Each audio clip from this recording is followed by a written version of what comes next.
की ने कमेटी की एक फरमाइश थी, मैं वो बात बयान कर दूं। बेटियां रब की मर्जी से होती हैं, बेटियां किसकी मर्जी? जोर से, रब की मर्जी पैदा होती है तो मरता है आदमी, और जब बेटी जवान हो जाती है तो फिर झोली फैला के कहता अल्लाह मेरी बच्ची को सलामत रखना। क्यों? कहता है कि जिस बेटे पे मैंने 10 लाख नहीं 50 करोड़ लगा दिए, वो बेटा मेरा इतना ख्याल नहीं रखता जितनी फाकों में पली हुई बेटियां ख्याल रखा करती हैं। बाद में बेटियों के लिए लंबी उम्र की दुआएं मांगते हैं, बाद में लंबी उम्र की दुआएं मांगते हैं। अल्लाह ने आज बेटी दी है ना, तो सुनो, बेटे की पैदाइश पे इतना छोटा लड्डू और बेटी की पैदाइश पे इतना बड़ा लड्डू। जी माशाअल्लाह, बड़ा लड्डू बांटेंगे इंशाअल्लाह।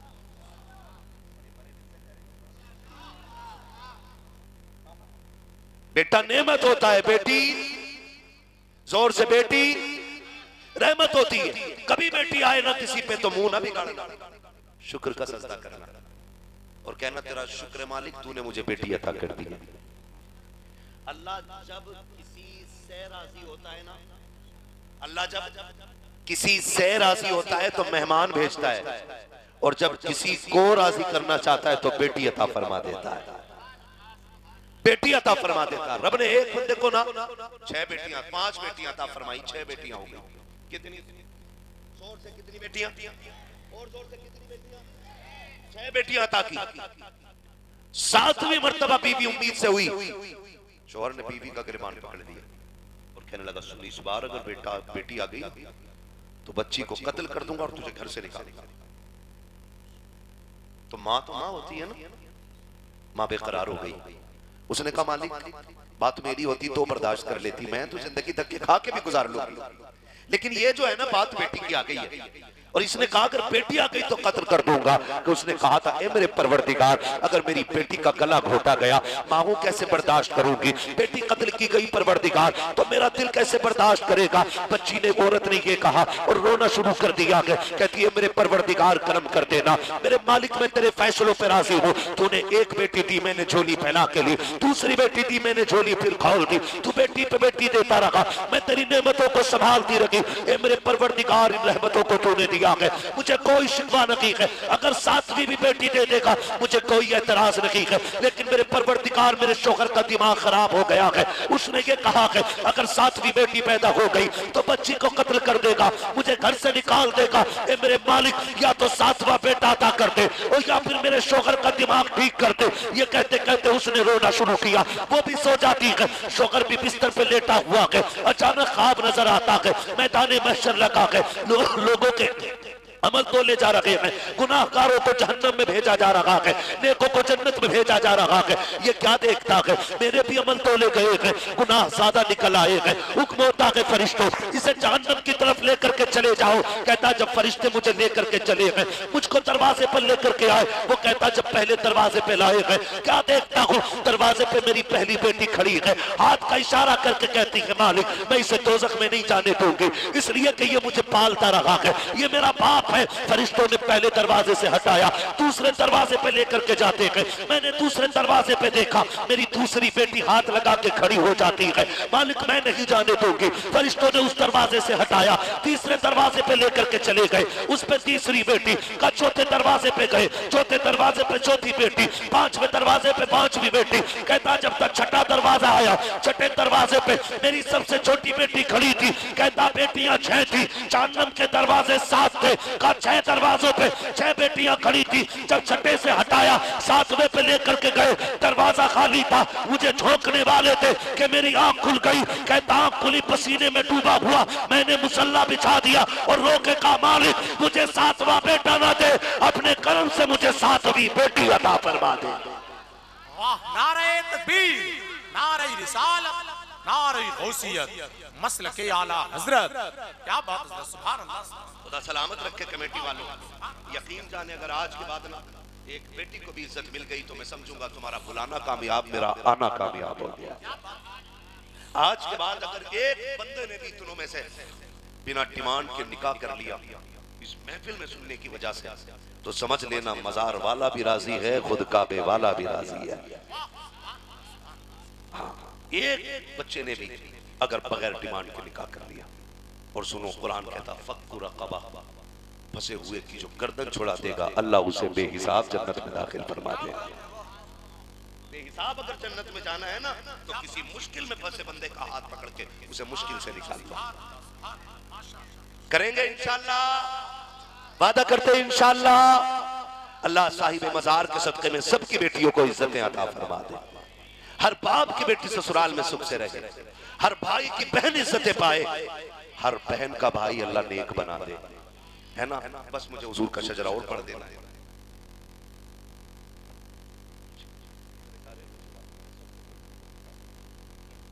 कोशिश करेंगे ना इंशाअल्लाह। अल्लाह सलामत रखे। और आपसे मेरी एक आखिरी गुजारिश, खुदा तौफीक दे तो चेहरे हुजूर की सुन्नत के मुताबिक सजा दे।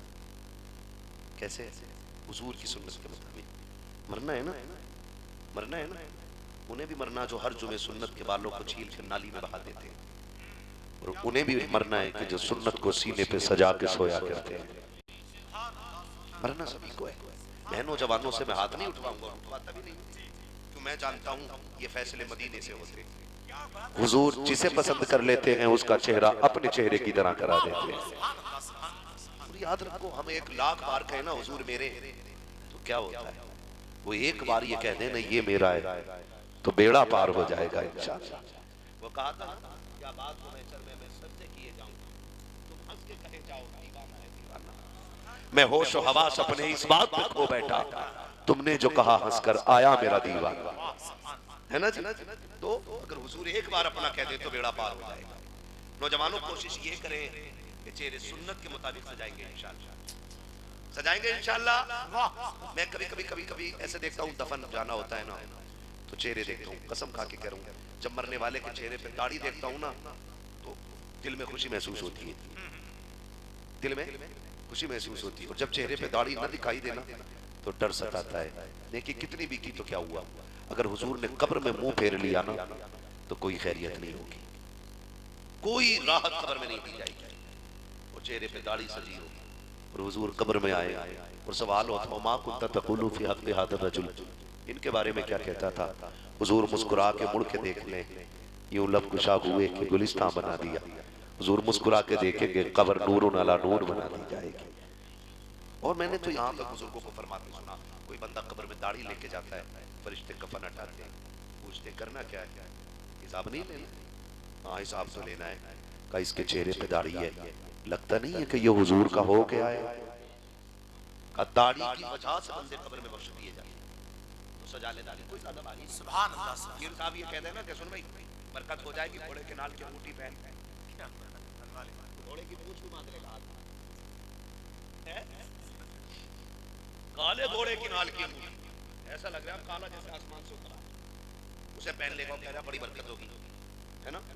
हम घोड़े की पूंछ गले में लटका सकते हैं, हुजूर की दी हुई सुन्नत चेहरे पे क्यों नहीं रख सकते? करके देखो, जाओ, गारंटी है। जिनकी दाढ़ियां हैं ना, दुआएं कबूल ना होती हो तो कभी यूं पकड़ो दाढ़ी और हाथ से ऐसे करके कहो मालिक ये तेरे महबूब की सुन्नत का वास्ता है, मेरी दुआ कबूल कर ले।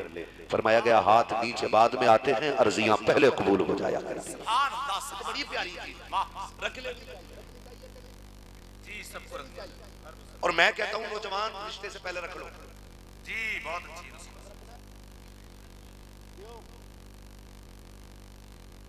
क्या बात है, किसने बोला नहीं ना, उसकी अभी पूरी नहीं निकल रही रखेंगे इंशाल्लाह मेरे भाई लोग, रखेंगे। अल्लाह तौफीक देगा तो रखेंगे इंशाल्लाह। हुजूर के गुलाम है, कभी तो वो सूरज निकलेगा जो चेहरे पे दाढ़ी होगी, आएगा वो दिन इंशाल्लाह, और जल्दी आएगा इंशाल्लाह। रखेंगे। और दाढ़ी वालों से भी गुजारिश है, दाढ़ी रख के बड़ा लंबा लंबा झूठ बोलते हैं लोग, मुल्ला जी समझ के मान जाते हैं। थोड़ा सा ये भी ख्याल करें, जब ये सुन्नत रख ली है ना तो इसका एहतराम ज़रूरी है। कोई आपकी वजह से दाढ़ी को बुरा ना करे जी, कोई ये ना कहे कि दाढ़ी रख के पाप कर रहा है, दाढ़ी रख के झूठ बोल रहा है। दाढ़ी का पूरा ख्याल रखना, इस दाढ़ी की इज्जत करो, खुदा तुम्हारी इज्जतों का इंतजाम करा देगा। करेंगे इंशाअल्लाह ऐसा। हाँ जी, बात लंबी हो गई है, माफ चाहूंगा, सर्द रात है, इतनी रात से बैठे हो। फरमाइश थी कि हुजूर का शजरा पढ़ दिया जाए, है ना। हाँ जी, 12:30 हो गए भाई साहब। बोले जरा सुभान अल्लाह, ऐसे नहीं, जरा खुल के बोले सुभान अल्लाह, और जोर से बोले सुभान अल्लाह। है ना। मैं आपको बता दूं, जब मेरा हाथ का इशारा हो तो आपको ना क्या बोलना है, बच्चे बोले, और इतनी जोर से बोलना है सुभान अल्लाह कि मैं चुपके से सांस ले लूं और आपको पता ना लगे। सीधी बात है ना, बात साफ सुथरी अच्छी रहती है, झूठ बोल के बात नहीं बनानी है। अल्लाह राजी होगा तो आपको नेकी मिलेगी, और कर्म करेगा तो हमें भी थोड़ी बहुत मिल जाएगी, ठीक है ना। फिर कितनी जोर से बोलेंगे, बोले सुभान अल्लाह। हाय हाय हाय हाय, ऐसा लग रहा है महफिल शुरू हो रही है।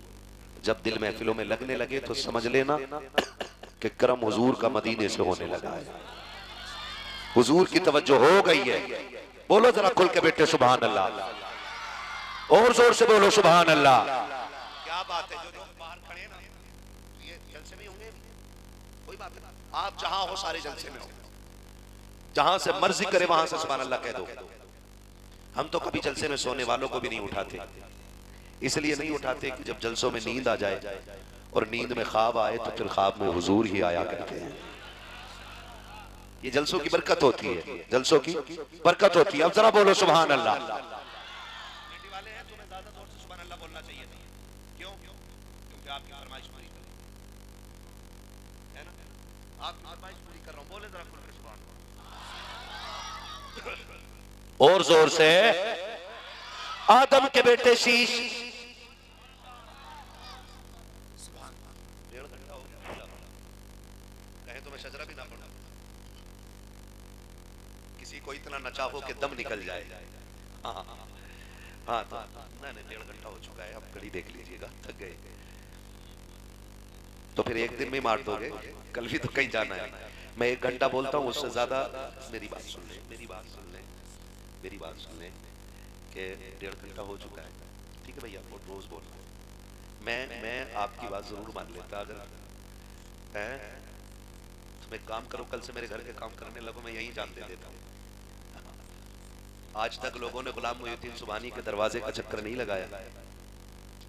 कारी रजीउल्लाह मिंबर पे इंतकाल कर गए, कौन गया उनके घर पूछने के लिए? भाई वक्ती तौर के जज्बे होते हैं, बस अल्लाह करे कि ये मोहब्बतें सलामत रहें और बातों पे अमल हो जाए, ठीक है ना। कोशिश करें कि जितनी बातें हो गई हैं इस पे अमल किया जाएगा इंशाअल्लाह। अब मैं आपकी एक फरमाइश और पूरी कर रहा हूँ, मैं हुजूर का शजरा सुना दे रहा हूँ, अगर आप साथ हैं और सहमत हैं तो, वरना कोई मसला नहीं है, जबरदस्ती नहीं करूंगा मैं किसी के साथ। सुनना चाहते तो बोले सुभान अल्लाह। भैया रोज मोबाइल में देखा, आज मोबाइल लगा दिया मुंह पे ऐसे करके, आज तो सामने से सुनो। हमारे बच्चे आए थे, अल्लाह उन्हें लंबी उम्र दे, कमरे में आके बोले आज सामने से सुनना है। हाँ, बड़े बूढ़े आदमी थे, अल्लाह उनकी उम्र लंबी फरमाए। और जितने मेरे भाई यहाँ बैठे हुजूर की मोहब्बत में है ना, किसके नाम पे? साहिब सरकार के नाम पे। मुल्क जब से आजाद हमने सिर्फ गुंबद ही बनाई, हमने सिर्फ मज़ारों पे टाइल्स लगाई है।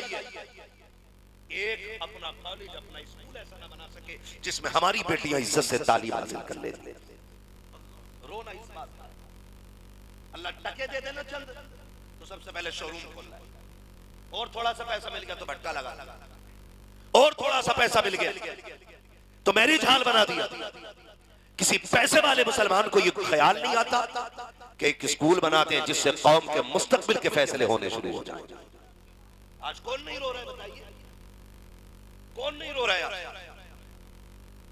हमें लोगों के आगे नाक रगड़नी पड़ती है, ट्यूशन के नाम पे बेटियों की इज्जतें लूटी जा रही है, हमें पैसे भी देने पड़ते हैं, इज्जत भी देनी पड़ती है, तब मिलती है। लेकिन हमारे मज़ार की चमक में कमी नहीं आनी चाहिए। पत्थर हमें वहां वाला लाके लगाना, मकराना वाला। गारंटी है मेरी, अगर मज़ार वाला जन्नती है ना तो उसे तेरे संगे मरमर की जरूरत नहीं, वो अपनी कब्र में जन्नत के मजे ले रहा होता है। और अगर वो पापी या गुनाहगार है तो लाख टाइल्स लगा ले, उसके रुतबे बुलंद नहीं होने। ये ख्याल रखिए। और मैं साफ बात जानता हूं, यही मसला के आला हजरत है कि जब मजार पे एक चादर पहले से होना तो फिर दूसरी उस वक्त तक ना डाली जाए जब तक पहली वाली बोसीदा या फट ना जाए। लेकिन मना कौन करे, दुकान इससे चल रही है। हाँ, कमरे बड़े पड़े हैं, जाके मुजाबिरों को देखो, कमरों के अंदर चादरें फुल रखी हुई हैं। आपसे बस इतनी गुजारिश करना चाहता हूँ, आप अगर किसी मजार पे जाने का इरादा करें, आप चादर अगर मजार के लिए ना खरीदें, पहले से वहां रखी है, एक जोड़ा गर्म खरीद लीजिएगा और लेकर के साहिब मजार के कदमों पे जाना, कहना बाबा जी ये तेरी तरफ से बेवा के लिए खरीदा है, ये तेरी तरफ से यतीम बच्ची के लिए खरीदा है। उस सूट को जाकर के गरीब को पहना दे, खुदा की कसम, जैसे कि वो कपड़ा तेरा कोई बेवा की बेटी ये यतीम बच्ची पहनेगी, मजार वाला भी राजी हो जाएगा, मदीने वाला भी राजी। हमें ये काम करना चाहिए। आज हम दरबदर भटक रहे हैं, लेकिन हमारे तमाशों में कमी नहीं आ रही। गलत कह रहा हूं मैं? आज भी कंडीशन है, सिग्नल पे खड़े हो जाओ 5 मिनट तो नकाब पहन के बेटियां गोद में बच्चे लेके आज शीशा बजा देती हैं। सवाल ये नहीं कि उसे देना कितना है, ख्याल ये आता है कि उम्मती हुजूर की है और भीख सिग्नल पे मांग रही। सच्ची बात यह है, अगर हमने वक्त पे सिर्फ ज़कात दे दी होती ना, तो आज कोई बेटी रोड पे खड़े होकर के भीख नहीं मांगती। कड़वी सच्चाई आपसे बयान करूं, अल्लाह करे ये बातें जहन में उतर जाए। हमारे का मतलब ये होना चाहिए कि मजार से जमीन के ऊपर वालों को भी फैज मिले और नीचे वालों को भी फैज मिलता रहे। ये मतलब मजार का होना चाहिए। ये नहीं मजार बन गया तो नाचने का अड्डा बना लिया, मजार बन गया तो खुल के गुनाह किया जाएगा, मजार बन गया तो अब जो चाहे करेंगे। मजार का मतलब ये नहीं होता है। आपकी इस बस्ती के अंदर स्कूल में पढ़ते नहीं बच्चे? पढ़ते हैं कि नहीं भाई? हाना में जवाब दे दें, पढ़ते हैं कि नहीं? आप जिस जगह से भी आप आए होंगे, आपकी बस्ती में बच्चे पढ़ते होंगे, सारे अमीर तो नहीं होंगे ना। और जहन का ताल्लुक अमीरी और गरीबी से नहीं। कभी अमीर का बच्चा बुद्धू हो जाता है, गरीब का बच्चा माइंडेड होता है। ऐसा हो सकता है कि नहीं भाई? आप देखिए, आपसे एक गुजारिश और कमेटी वालों, आपकी बस्ती का जब कोई भी साल के लास्ट में रिजल्ट आया करे, आप अपने पूरी बस्ती के बच्चों का रिजल्ट चेक करें, जो उसमें सबसे टॉप बच्चा आए पूरी बस्ती के अंदर जिसके सबसे ज्यादा नंबर हो, उसको आप एक मेंबर सजाइए, एक स्टेज लगाइए, उसके लिए एक इनाम का इंतजाम कीजिए, बस्ती में ऐलान कर दीजिए ये बच्चा सबसे ज्यादा नंबर लेकर के आया है, इसको गांव की जानिब से एक पेन दिया जा रहा है, एक गिलास दिया जा रहा है, एक कप खाली दे दे। सवाल ये नहीं है कि आप कितना कीमती तोहफा दे रखे हैं, सवाल ये है कि आप उसको इज्जतें दे रखे हैं। अगर आप अच्छे नंबर लाने वाले के साथ इस तरह की इज्जत अफजाई के काम करेंगे, आज मेरा बेटा मेहनत कर रहा है, कल इसी मैदान में आपका बेटा भी मेहनत करता नजर आए। लेकिन हम ये करते ही नहीं। अरे आपके उरस जो है ना, टक्कर का लाना, तस्लीमारी को लाने,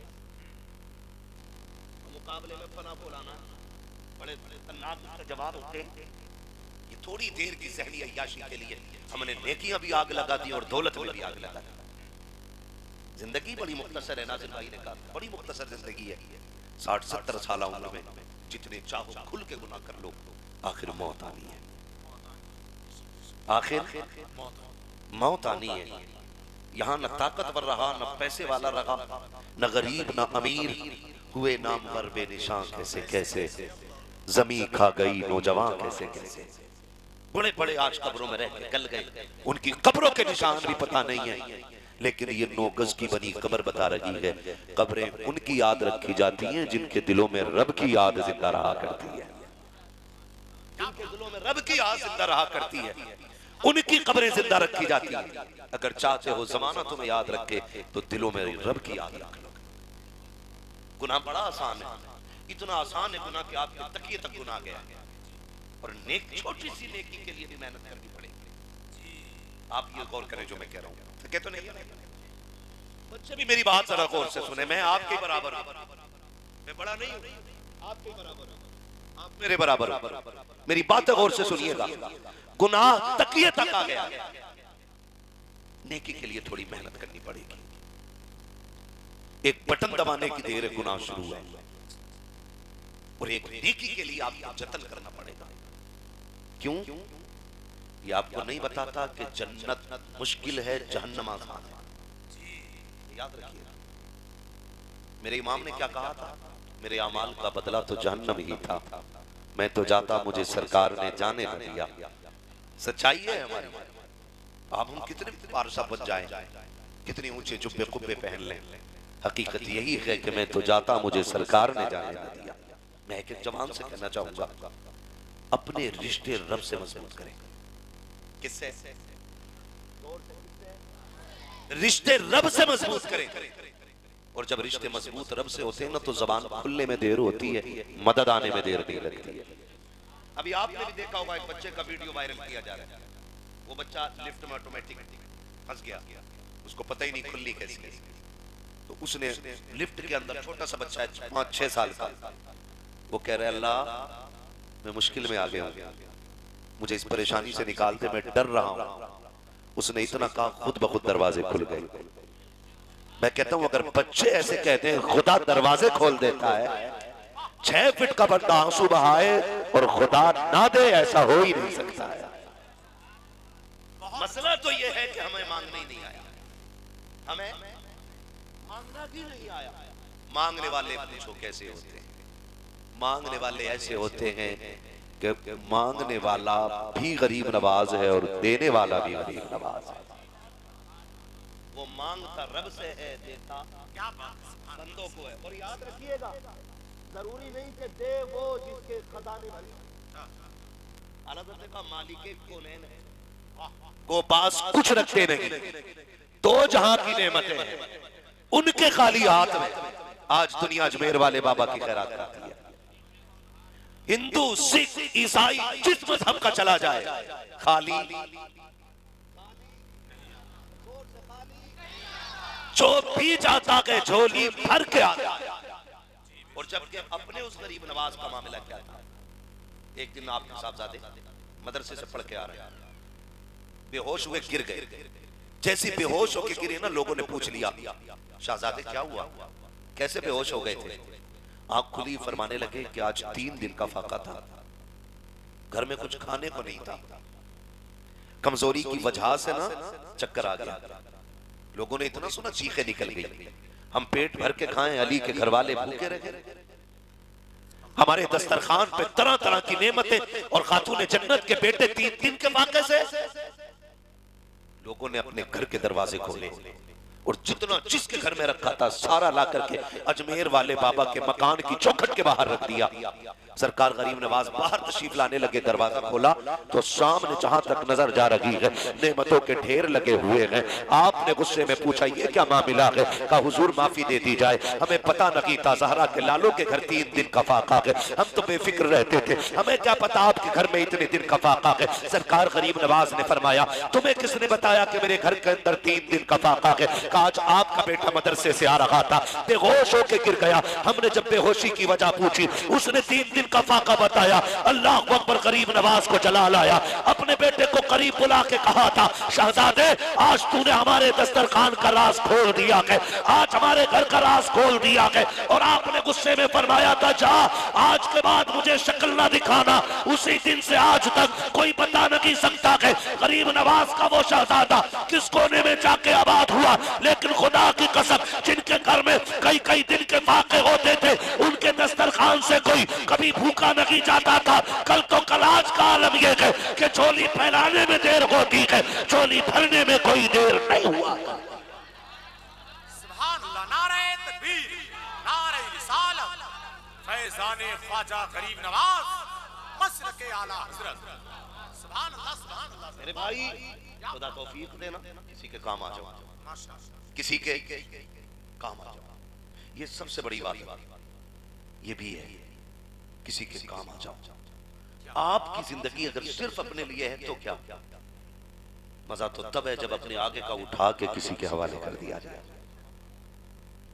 ख्याल कीजिएगा, करेंगे ना इंशाअल्लाह, किसी के काम आ जाइएगा और फंसे हुए को मुसीबत से निकालो। आज के दौर में सबसे बड़ा जो चैलेंज है वो है गरीब बच्चियों के घर की आबादी। तवज्जो है सारे लोगों को?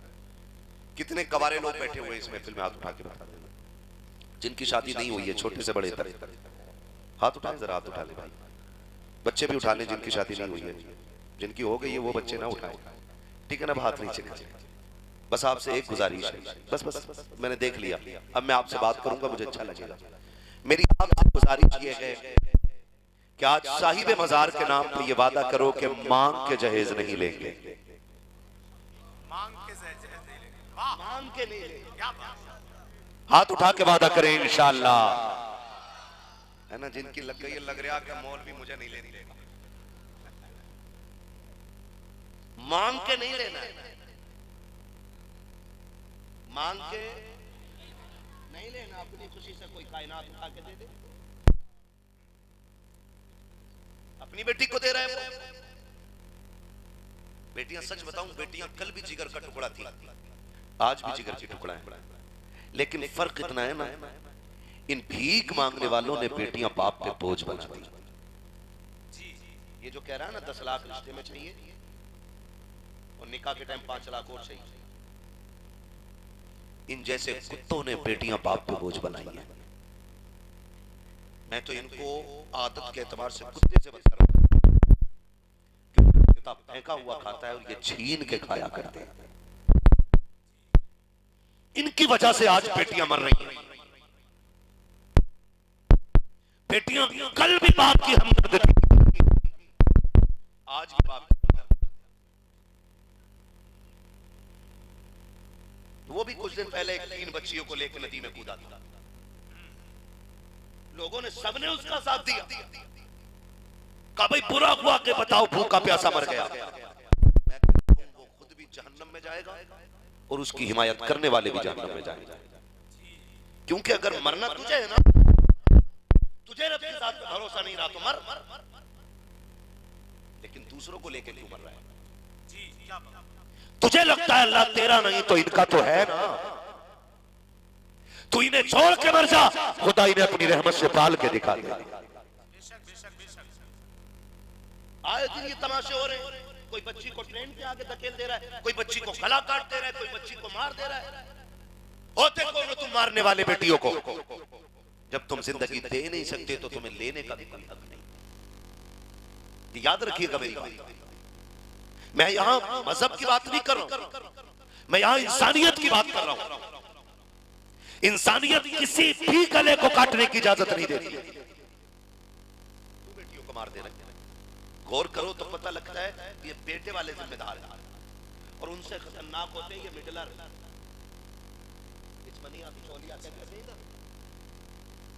निकाह कराना बेहिसाब नेकी का काम है। जी हां, माशाअल्लाह। रिश्ते कराना ये बहुत बड़ी नेकी है, लेकिन रिश्ते में दलाली करना,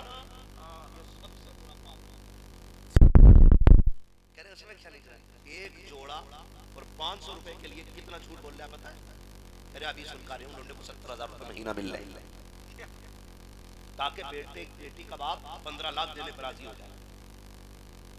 हम सब जानते हैं बाबूजी, निकाह के 8 दिन बाद कह रहे हैं मौलाना ताबीज दे दियो इमाम साहब,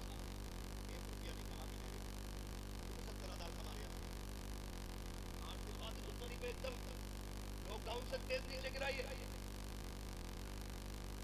कंडीशन है, जब रिश्ते बताए जाते हैं कि 15 लाख मिलेंगे, 16 लाख मिलेंगे, ये कहकर के बेटों को फंसाया जाता है, कुछ पैसे बता करके बेटियों को फंसा दिया जाता है, और जब रिश्ते में लेन देन बराबर नहीं होता है तो उन बेटियों को या तो ताने सुनने मिलते हैं या गालियां सुनने मिलती हैं। अब तो यहाँ तक हो जाती है कि बाज बेटियों को तलाक भी हो जाया करती है।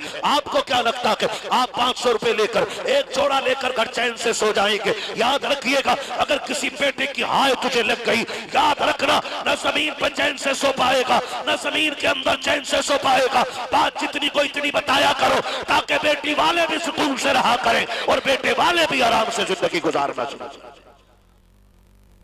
ये भी कीजिएगा। तो मैं नौजवानों से कह रहा, रिश्ते में डिमांड नहीं करेंगे ना इंशाल्लाह, नहीं करेंगे ना इंशाल्लाह। हाँ जी, अगर हो सके ना, अगर बिस्तर खुद खरीद सकते हो, इतने ठलुए नहीं हो कि बीवी के लाए हुए बेड पे ही सोने की नीयत बांध के बैठे हो, तो एक बेड अपने पैसों से खरीद लेना, 4 बर्तन खरीद लेना अपने पैसों से। एक नई ना खरीद सके तो सेकंड हैंड फटफटिया खरीद लेना, लेकिन क्या बात। नजरिए देखो, अब्बा एक ही कुर्सी को प्लास्टिक को तार से बांध बांध के जी रहा कि नहीं ले लेके ना लौटा जवान हो गया, उसे भी तो मिलने वाली है कुर्सी। हाँ, एक जगह जाके बैठे ना तो उसने पाया पड़ गया, चार पाई का पाया समझते क्या बोलते, पाए उसने बोतल में फांस रखा था, बोतल बैग, मैं उसको देख रहा क्या देख रहा उससे दाल फिट करा या फिट करके रखा है। अरे नहीं नहीं, हमने इसको ऐसे, मैंने दूसरी चारपाई ले लेकिन मैं अब शादी के 12 दिन रह गए, 12 दिन रह गए। अल्लाह क्या बात, जहेज लेने के चक्कर में क्यों? खैरियत है ना अपना? हम इसलिए जहेज के इंतजार में चारपाई नहीं खरीदते, 6 महीने काट लेते। अब्बा कुर्सी नहीं ला रहा, एक ही मोटरसाइकिल का पिंचर पे पिंचर जुड़वाया जा रहा है कि सुपर मिलने वाली है। कंडीशन है हमारी। अल्लाह तौफीक दे आपको, 4 बर्तन खुद खरीद, 1 बिस्तर खरीद ले और गरीब की बेटी को अपने घर की इज्जत बना। मैं नहीं जानता जिन्हें तूने बारात में नहीं खिलाया, दावत में नहीं खिलाया, जिनको गाड़ी में बैठा के नहीं लेके गया, वो क्या कहेंगे, लेकिन इतना जानता हूं अगर तेरी वजह से किसी गरीब बेटी को इज्जत की सांस आ गई तो तुझे कोई दुआ दे या ना दे, गुंबदे खजरा से मदीने वाला दुआएं देने लग जाए। हुजूर की दुआएं मिलने लगेंगी।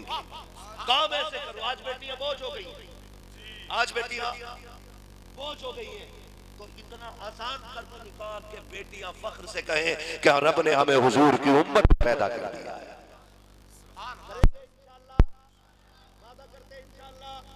आज आपके आगे बेटी है, कल मेरे आगे बेटी होगी, परसों आने वालों के आगे बेटी होगी।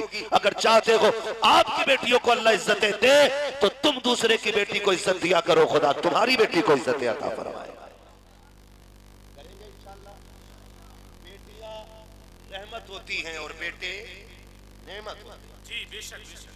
बेटियां रहमत होती हैं और बेटे नेमत होते हैं। नेमत का हिसाब होगा, रहमत का हिसाब, रहमत का हिसाब।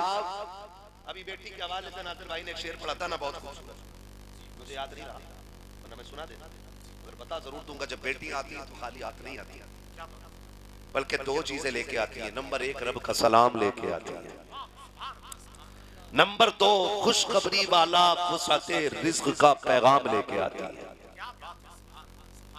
कंडीशन है। जबकि हमारे समाज में अभी भी ये जाहिलाना रस्म है कि अगर किसी औरत के गोद में 4 बेटियां आ गई, 5 आ गई तो सीधा कह रहे, पहला सवाल होता, लगता हमारी जेठानी ने खिलवा दी।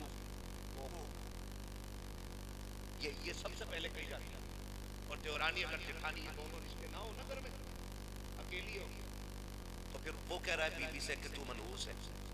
अम्मा कान कर रही है बेटे के, अल्लाह गलत जगह शादी कर ली, मैं कह रही थी मेरी बहन की लड़की ले लो, तुम्हारे अब्बा ना माने, अब देख लो नहीं। ये कहते शहर बढ़ती है औरतें। याद रखें, बेटियां देने वाला भी अल्लाह और बेटे देने वाला भी अल्लाह। बेटियां देने वाला भी अल्लाह और बेटे देने वाला भी अल्लाह। वो मालिक है, ना चाहे तो कुछ ना दे, ना चाहे तो कुछ ना दे।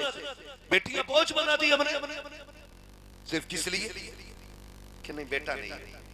मैं नहीं जानता हूं कि अगर बेटा ना हो तो बेटियां बुरी लगने लग जाए। बेटे की तमन्ना अच्छी बात है, क्योंकि नबियों ने बेटों को दुआओं में मांगा है, नबियों ने बेटों को दुआओं में मांगा है। मांगिए आप बेटे दुआओं में, लेकिन मतलब ये नहीं कि बेटियां बोझ लगने लग जाए। और मैं एक बात कहता हूं कि बेटियों को इतना प्यार दे दो कि ससुराल जाएं तो उन्हें किसी और के प्यार की जरूरत ही ना पड़े।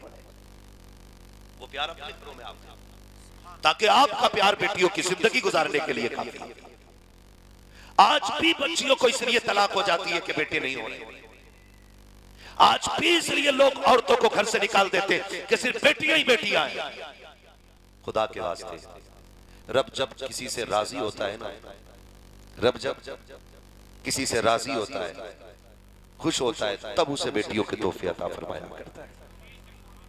और बेटियों से भी एक गुजारिश है कि तुम भी बाप की इज्जत बन के रहो, बाप की शान बन के रहो। होटल की एक दावत पे इज्जत का सौदा ना करना, लाख 2 लाख के जेवर के लिए इज्जत ना बेचना। तेरी इज्जत इतनी कीमती है कि जमीन और आसमान की सारी दौलत एक पल्ले में रखी जाए और किसी बेटी की दो इज्जत दूसरे पल्ले में रखी जाए, पूरी दुनिया की दौलत एक बेटी की इज्जत की बराबरी नहीं कर सकती। लेकिन फैशन तो अमीर ने बना दिया, तो बेटियों को क्या बुरा लगा? हमें ये तो शिकायत है कि अय्याशी आम हो गई, हमें ये भी शिकायत है कि गुनाह बढ़ रहे हैं, लेकिन ये किसी को शिकायत नहीं कि मेरी बेटी पर्दे में नहीं है। ये कोई नहीं सोच रहा है कि मेरी बेटी पर्दे में क्यों नहीं, ये ख्याल क्यों नहीं आता है कि हमारी बेटी हया के साथ क्यों नहीं। अगर हर शख्स अपनी बेटी को ऐसी जिंदगी दे दे जो खातून जन्नत की जिंदगी है, फिर खुदा की कसम जिना के दरवाजों पे हमेशा के लिए ताले लग जाएगा। पहले हम अपनी बच्चियों का हिसाब रखें ना। आम सा ऐलान कर रहा, कह रहा कहां गई है बेटी के फ्रेंड के, यहाँ गई है फ्रेंड, हो गया किसी की बाइक। अभी पिछले दिन एक खबर शाये हुई थी कि एक साहब की बीवी किसी के साथ भाग गई। अब उनसे पूछा गया भागी कैसे, का एग्जाम देने जाती थी, वो भैया भैया करती थी, वो भैया ही लेके भाग गया। अखबारों में मौजूद हो गई है भैया। और जब कोई अक्लमंद समझाए कि भाई बेटी ये पर्दे से रख, कह रहा तुम्हारे ख्याल गंदे हैं, मुझे अब्बा कहता है, मुझे खालू कह रहा है, मुझे चचा कह रहा है, मुझे बड़ा अब्बू कह रहा है। खुदा का वास्ता दे के कहता हूँ, खुदा की कसम, अगर कोई भाई बहन को पर्दे के लिए कहता है तो उसकी इज्जत पे उंगली नहीं उठाता है। अगर कोई बीवी से पर्दे में रखने की बात करता है तो उसके किरदार पे शक नहीं करता है। खुदा की कसम, अगर शक की बुनियाद पे पर्दे का हुक्म होता तो ला के दिखा एक बेटी जो फातिमा ज़हरा जैसी हो, एक बीवी ला के दिखा जो सैयदा आयशा सिद्दीका जैसी हो, एक शोकर ला के दिखा जो मेरे नबी के जैसा हो। आका करीम ने अपनी बेटी को बुला के कहा था, फातिमा मेरे बाद पर्दा कैसे करके दिखाओगी? तब मेरे नबी की शहजादी ने कहा था, पापा जी आपके बाद तो जीने का तसव्वुर ही नहीं है, पर्दा इससे भी ज्यादा करूंगी। फिर आपने अपनी शरीक हयात, अपनी चगीती लाडली बीवी हजरत आयशा सिद्दीका को आपने आवाज दे के कहा, या आयशा लब्बैक या रसूल अल्लाह, आयशा तुम बताओ पर्दा कैसे करोगी? कहा महबूब जितना पर्दा आपके दौर में किया है इससे ज्यादा पर्दा मैं आपके बाद करके दिखाऊंगी। तारीख गवाह है हजरत आयशा सिद्दीका ने पर्दे की वो मिसाल कायम की है, आज तक मिसाल नहीं मिलती है। तारीख गवाह है हजरत आयशा सिद्दीका हुजूर के विसाल के बाद कभी धूप में नहीं आती थी। किसी ने कहा था आयशा क्यों नहीं धूप में आती हो? का पर्दा करती हो? क्या हुक्म बदल गया है? धूप से किसका पर्दा? का पर्दा धूप से नहीं, मैं उस सूरत से पर्दा करती हूँ कि जिस पे गैर की नजर पड़ जाती है। बता अगर नबी की बीवी का पर्दा ऐसा है तो तेरी मेरी बेटी को पर्दा कैसा करना चाहिए? आज पर्दे हमारे घरों में नहीं, कह रहा था भाई नौजवान नस्ल बिगड़ रही है, जब लड़कियां फ्री होंगी तो लड़कों को कौन रोकेगा? पहले बच्चियां कंट्रोल करेंगे इंशाअल्लाह, करेंगे इंशाअल्लाह। आपकी बच्ची घर के बाहर जा रही है, जिम्मेदार के साथ जाए और जब आए तो वापस हिसाब लो, बेटी इतना वक्त कहां लगे? और भरोसेमंद के साथ भेजना जिस पे एतमाद हो, वरना घर की इज्जतें चली जाती है, किसी पे फर्क नहीं पड़ता है। करेंगे ना इंशाअल्लाह ये काम। अपने घरों में पर्दा आम करो और दुनिया को बता दो हम फैशन के लिए नहीं आए, हम तो दुनिया में आए ही हुजूर के लिए। करेंगे इंशाअल्लाह सारे लोग। अपने बहन बेटियों की रखवाली खुद से करें। अब कोई मुहाफिज नहीं है, अपनी बच्चियों की हिफाजत हमें खुद करनी है और हर हाल में करके दिखाएंगे इंशाअल्लाह। करेंगे ना इंशाअल्लाह। अल्लाह बच्चे बोल दे सुभान अल्लाह, सिर्फ बच्चे बोले सुभान अल्लाह। यकीन करें बड़े बड़ों, अगर तुम सब भी उठ के चले जाओ मैं खाली बच्चों में तकलीफ कर जाऊंगा, क्योंकि मेरा नजरिया ये रहता है ना, अक्सर बड़ा सितम होता है बच्चों का, बड़ा सितम होता है। महफिल शुरू होती है तो सबसे पहले महफिल में कौन आते हैं? जोर से। आज मुझे लग रहा है कि ये डरने वाले नहीं रजाई के साथ आए हैं। न भागने वाले हैं, न डरने वाले हैं, न हटने वाले, मैं रजाई गद्दों के हैं। अल्लाह सलामत रखे। खैरियत है ना?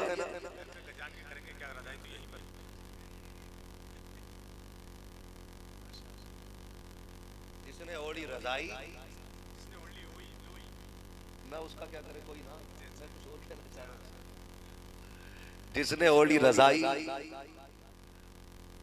या वही कह दो, क्या बोल लोई, उसे क्या उठाएगा कोई, कसम खा के बैठे।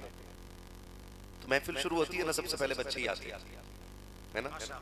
महफिल का आगाज बच्चों से होता है। जब कोई अच्छा नात खां खड़ा होता है ना, फिर बड़े बड़े निकल के आते हैं और बच्चों से कहते हैं चल चल पीछे चल, यहाँ मैं बैठा। महफिल हुजूर की है, आपको किसी को उठा के पीछे भगाने का हक नहीं है। हाँ, ये बज़्मे मैं है, यहाँ कोताह दस्ती में है महरूमी, जो बढ़कर खुद उठा ले हाथ में मीना उसी का है। हाँ, जो बाद में आया हुजूर उसे भी देख रहे हैं, जो पहले आया हुजूर उसे भी देख रहे हैं। आप अगर 10 बजे आके बच्चे को उठा के पीछा करेंगे तो आपने कौन सा कलमा पढ़ा है जो इस बच्चे से ज्यादा मजबूत है? इस बच्चे का भी रिश्ता हुजूर से वही है जो आपका है। तो कभी भी हमें बच्चों को उठा के पीछे नहीं भगाना। समझदार बच्चे मस्जिद में आ जाएं तो उन्हें भी नहीं भगाना। समझदार बच्चे जिन्हें पाकी नापाकी का पता हो, बहुत छोटे बच्चों की बात नहीं करता हूं, जिन्हें पाकी नापाकी का इल्म ना हो, समझ ना हो, ऐसे बच्चों को मस्जिद में नहीं लाना चाहिए। लेकिन जो समझदार हो जाए उन्हें भगाना नहीं चाहिए, उन्हें भगाना नहीं चाहिए। और मैं तो ये देखता हूं, अगर मस्जिद में बच्चे आ गए तो ये जो 5 टाइम का नवाजी है, तेरा किस काबिल, तेरा कलवा, तेरा भाग्य, पूरा का गुड्डू का, ऐसे कह के भगा दिए जाते हैं। हम बच्चों को बचपन से मस्जिदों में लाने के आदी बनाए। बहुत अच्छा, समझदारी की उम्र से उन्हें मस्जिदों में लाएं, ताकि जब जवानी की दहलीज पे कदम रखे तो कान पकड़ने की जरूरत न पड़े। अजान मस्जिदों से आए, दीवाने घरों से निकलना शुरू हो जाए। और याद रखिएगा, आदतें बचपन से बनती हैं। जो छोटे पौधे देखे अपने, हमारे घर में भी होते थे। हमारे दादा ना लकड़ी लगाते थे घर में। हमने कहा अब्बा ये लकड़ी क्यों लगाई? कहा ये हटा देंगे पौधा झुक जाएगा, बड़ा होगा तो टेढ़ा रहेगा, इसके सहारे से सीधा खड़ा रहेगा। जब मजबूत हो गया लकड़ी हटा ली, पेड़ सीधा का सीधा रह गया। तो बचपन के ये वो पौधे हैं जिन्हें एक सीधी लकड़ी की जरूरत होती है। और वो घर का वो फर्द बन सकता है जो रब का भी खौफ करता हो, रसूल का भी खौफ करता हो। हम अपने बच्चों को मस्जिदों में लाने के आदी बने और महफिलों में लाया करें जानबूझ के, इसलिए कि कल जब हम कब्रिस्तान में होंगे और ये हिंदुस्तान में होंगे, फिर ये उर्स की महफिल लगेगी नौगजा बाबा की, फिर कोई आके कहेगा ये शिर्क है, तो ये फिर किताब खोल के नहीं थप्पड़ मार के बताएंगे, मुंह बंद कर, तू आज की पैदावार है, हम तो बचपन से बाप के साथ ये उर्स मनाते आ रहे हैं।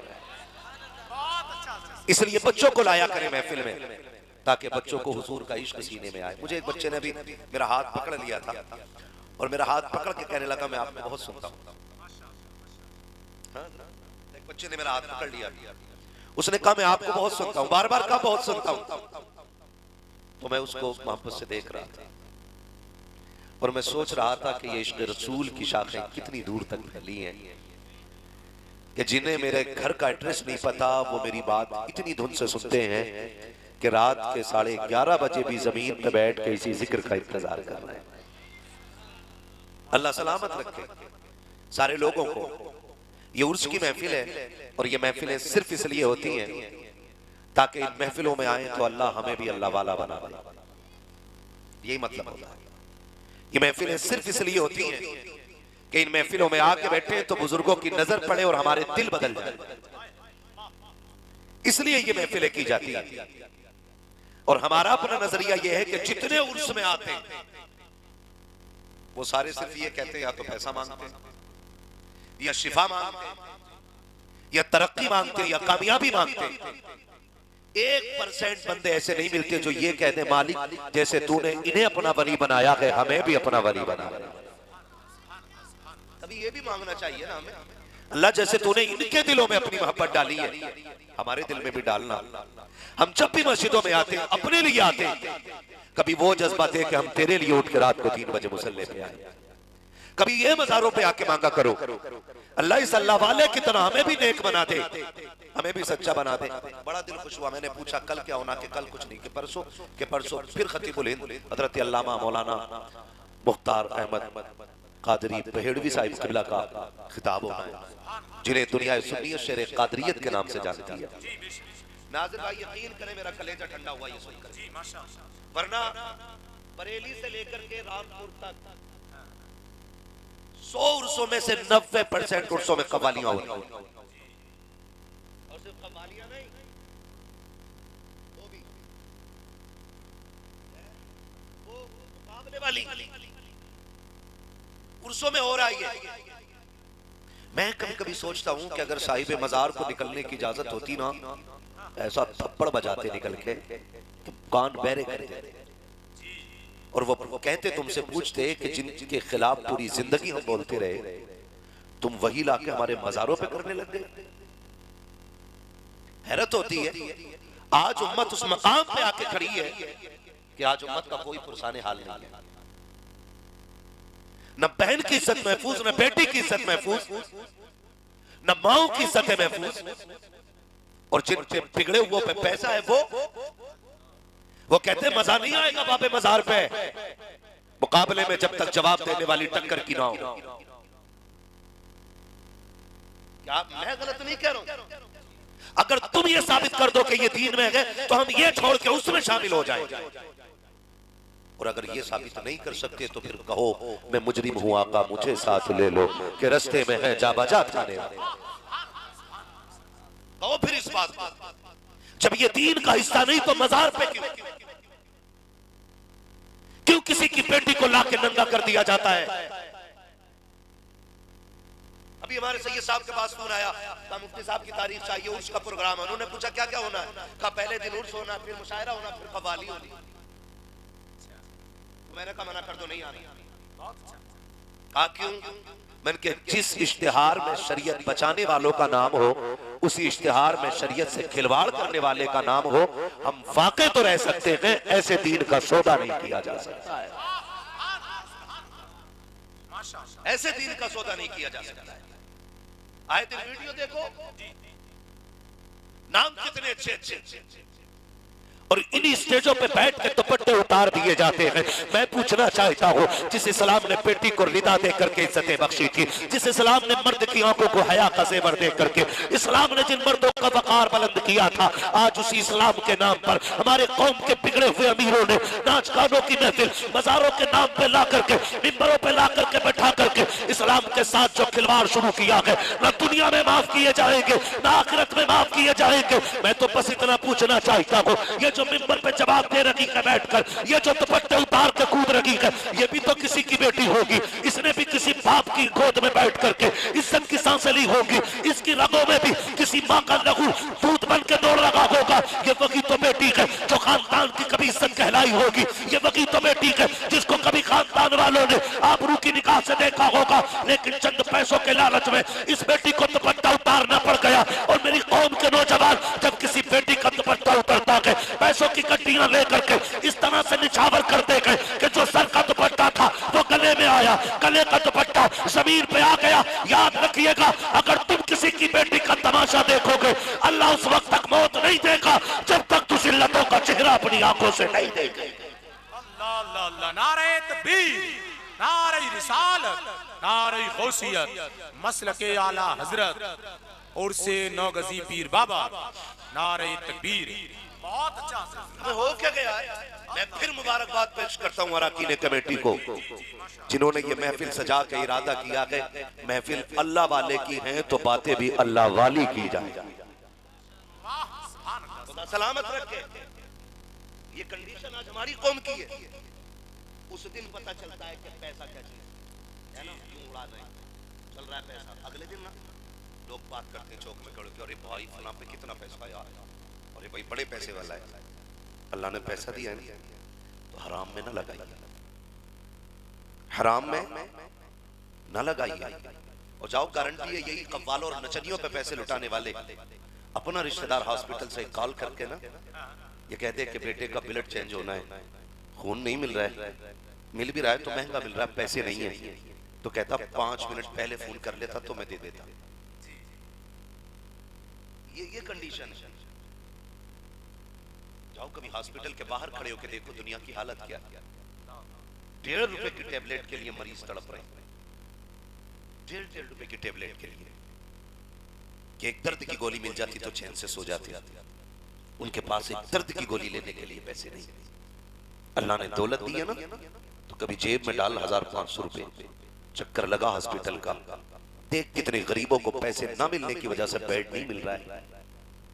हाँ, जमीन पर पड़े हो, ट्रिप लग रही है, जा किसी गरीब के 5 दिन के बेड का खर्चा उठा।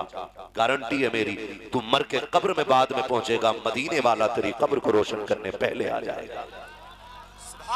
करो ना, कभी किसी का दर्द बांटो, कभी किसी का दुख बांटो, कभी किसी मुश्किल में फंसे हुए इंसान का हाथ पकड़ के उसे मुश्किल से बाहर निकाल, फिर देख कयामत में कितने मजे आएंगे।